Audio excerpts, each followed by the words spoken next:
এখন বিষয় হলো যে স্নিগ্ধ তো ক্ষমা চাইলো, নুরুল হক নুরও কয়েকদিন আগে এইভাবে আপনার হলো তার সংগঠনের থেকে বের হয়ে আসা একজনকে খুব করে মারধর করেছে, সজলকে। আপনার এখানে সার্ভিস করতে আগে নূর তো ক্ষমা চাইলো না এখনো।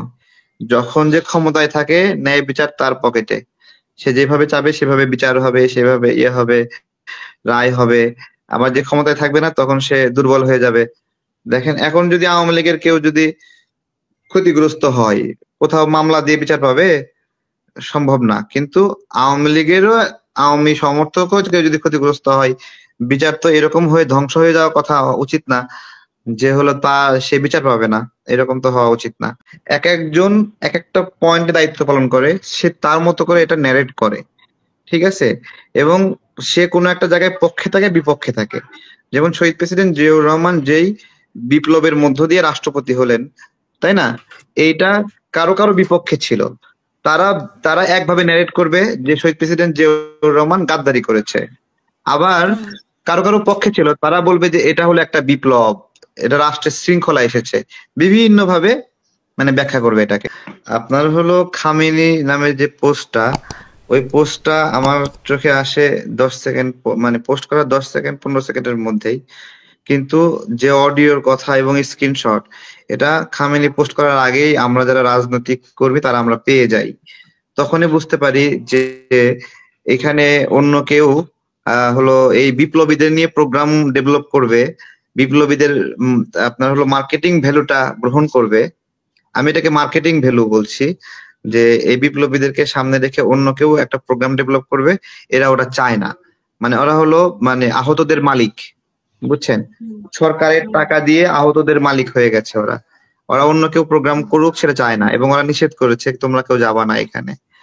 এটা হুম। কিন্তু খুবই সেনসিটিভ। এবং তারা আহ ভেবেছে যে এই আহতদেরকে যদি বিকল্প ভাবে কেউ এক মঞ্চে নিয়ে আসে, তাহলে ওদের আহত কেন্দ্র করে যে অর্থায়ন, তারপরে হলো যেমন ওই যে আক্তার এবং সাজিদকে গিয়ে কয়েক লক্ষ টাকা একটা কোম্পানি দিয়ে আসলো তাদের অফিসে গিয়ে।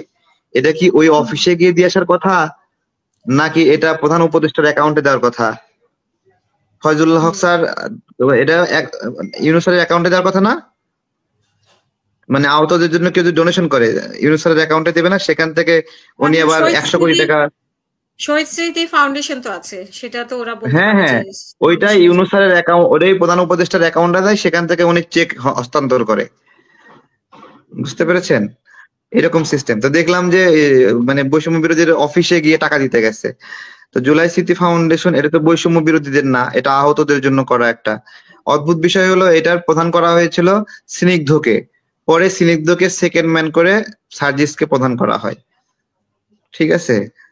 তো এগুলো বিষয় রয়েছে, এগুলো গতকালকে আমি যখন তুলে ধরলাম তখন অনেকে মানে আমাকে গালিগালাজ করলো, পরে ওইটাই হইলো, ঠিক আছে? মানে খুব একটা এই বিষয়। আর এখানে এই ফারুক হাসানের কারণে কি দুঃখ ওনাকে হলো মারছে তাকে ফারুক আঘাত, হাসানকে?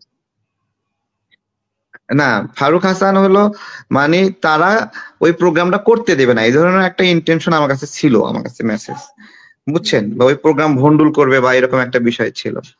ফারুক হাসানের দুঃখ হলো ফারুক হাসানকে মারছে দুইজন অন্ধ, দৃষ্টি প্রতিবন্ধী, তাদের এক চোখ অন্ধ, ঠিক আছে? অন্ধ কি বলা ঠিক? কারণ ওরা তো মানে এই যে যে জুলাই বিপ্লব, সেই বিপ্লবে তারা চোখে গুলি খেয়েছে। হ্যাঁ, তো তাহলে অন্ধ হবে না? দৃষ্টি প্রতি এক এক চোখ দৃষ্টি অন্ধ হলে সে অন্ধ না? এক চোখ দিয়ে দেখে আর এক চোখ অন্ধ। হ্যাঁ, এটা হলো একটা বিষয়। আর হলো ও উম আর স্নিগ্ধ তো ক্ষমা চেয়েছে, স্নিগ্ধ ক্ষমা চাওয়ার মাধ্যমে তাদের সম্পৃক্ততা কিছুটা লিগ্যালাইজ হয়ে যায়, যে হুম। তারা তাদের কিছুটা কানেকশন রয়েছে। এখন বিষয় হলো যে স্নিগ্ধ তো ক্ষমা চাইলো, নুরুল হক নুরও কয়েকদিন আগে এইভাবে আপনার হলো তার সংগঠনের থেকে বের হয়ে আসা একজনকে খুব করে মারধর করেছে, সজলকে। আপনার এখানে সার্ভিস করতে আগে নূর তো ক্ষমা চাইলো না এখনো। হ্যাঁ, তাকেও তো মেরে ফেলার চেষ্টা করেছিল নূরের লোকেরা, তাদের সাথে হুম। নূরের ছবি আছে, আপনি হুম। দেখেছেন, আমরা সবাই দেখেছি। নূর কিন্তু ক্ষমা চায়নি, নূরও কিন্তু ওইভাবেই মেরেছে একজনকে, বেধড়ক তাকে হুম। মোবাইল চোর বানিয়ে মেরেছে। স্নিগ্ধ হুম। ক্ষমা চাইলো, নূর তো ক্ষমা চাইলো না, তাই না? হুম। এগুলো আমি বলছি আমাদের আপনার হলো ন্যায় বিচার সুশাসনের জায়গাগুলোতে যখন যে ক্ষমতায় থাকে ন্যায় বিচার তার পকেটে, সে যেভাবে চাবে সেভাবে বিচার হবে, সেভাবে ইয়ে হবে, রায় হবে। আবার যে ক্ষমতায় থাকবে না তখন সে দুর্বল হয়ে যাবে। দেখেন এখন যদি আওয়ামী লীগের কেউ যদি ক্ষতিগ্রস্ত হয়, কোথাও মামলা দিয়ে বিচার পাবে? সম্ভব না। কিন্তু আওয়ামী লীগেরও আওয়ামী সমর্থকও কেউ যদি ক্ষতিগ্রস্ত হয়, বিচার তো এরকম হয়ে ধ্বংস হয়ে যাওয়ার কথা উচিত না যে হলো সে বিচার পাবে না, এরকম তো হওয়া উচিত না, তাই না? তো এইরকম ভাবে বিচারের জায়গায় খুবই কোনো ক্ষমতাসীন কাউকে, কোনো শক্তিবান কাউকে কারো বিরুদ্ধে চ্যালেঞ্জ করার কোনো ইয়ে নাই, কোনো মানে সুযোগ নাই। জি খুবই ভাই, অনেক ধন্যবাদ। খুবই বাজে অবস্থা, খুবই বাজে অবস্থা। মেজর ডালিম স্যার নিয়ে জিজ্ঞাসা করেছিলেন। মেজর ডালিম স্যার আপনার হলো মেজর ডালিম স্যারের সেশনের মধ্যে যদি পিক আপ পয়েন্ট আপনি বলেন, মেজর ডালিম স্যারের বিভিন্ন অংশ নিয়ে বিভিন্ন রাজনৈতিক দল ফায়দা নেওয়ার চেষ্টা করছে। ঠিক আছে, মেজর ডালিম স্যারের বিভিন্ন বক্তব্য নিয়ে, যেমন শহীদ প্রেসিডেন্ট জিয়াউর রহমানকে নিয়ে বেশ কিছু উক্তি নিয়ে একটা রাজনৈতিক দল ফায়দা নেওয়ার চেষ্টা করছে। আবার মুক্তিযুদ্ধে মানে হলো কে পক্ষে বিপক্ষে ছিল সেটা নিয়ে একটা দল ফায়দা নেওয়ার চেষ্টা করতেছে, এরকম একটা বিষয়। আমি ওনার পুরা বক্তব্যকে মানে হলো সকল ইতিহাস বলবো না, আমি বলতে চাই এটা আংশিক ইতিহাস। ঠিক আছে, যেমন আপনার হলো ওই আপনার শহীদ প্রেসিডেন্ট জিয়াউর রহমান ওনাদের কথা শোনেন নাই, তাই না? হ্যাঁ, হুম তার ফল উনি পেয়েছেন, এই ধরনের একটা মেসেজ আছে ওখানে, বুঝছেন? হুম মানে হুম মানে এরকম কিভাবে একটা জিনিস চলে আসছে যে শহীদ প্রেসিডেন্ট জিয়াউর রহমান ওনাদের কথা রাখলেন না, হাতে হাত রেখে প্রতিশ্রুতি করে এরকম ভাবে, হ্যাঁ এরকম কি যেন একটা বললো মানে সেটাতে বলতেছে যে উনি ওনার ফল পেলেন বা মারা গেলেন বা কি এরকম একটা মেসেজ যেন আসলো।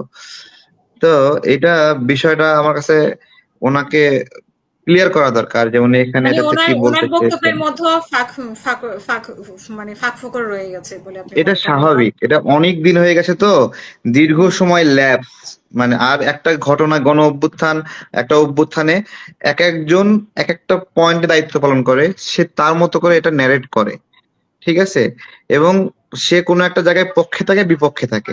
যেমন শহীদ প্রেসিডেন্ট জিয়াউর রহমান যেই বিপ্লবের মধ্য দিয়ে রাষ্ট্রপতি হলেন, তাই না? এইটা কারো কারো বিপক্ষে ছিল। তারা তারা একভাবে ন্যারেট করবে যে শহীদ প্রেসিডেন্ট জিয়াউর রহমান গাদ্দারি করেছে। আবার হুম কারো কারো পক্ষে ছিল, তারা বলবে যে এটা হলো একটা বিপ্লব, এটা রাষ্ট্রের শৃঙ্খলা এসেছে। বিভিন্ন ভাবে মানে ব্যাখ্যা করবে এটাকে।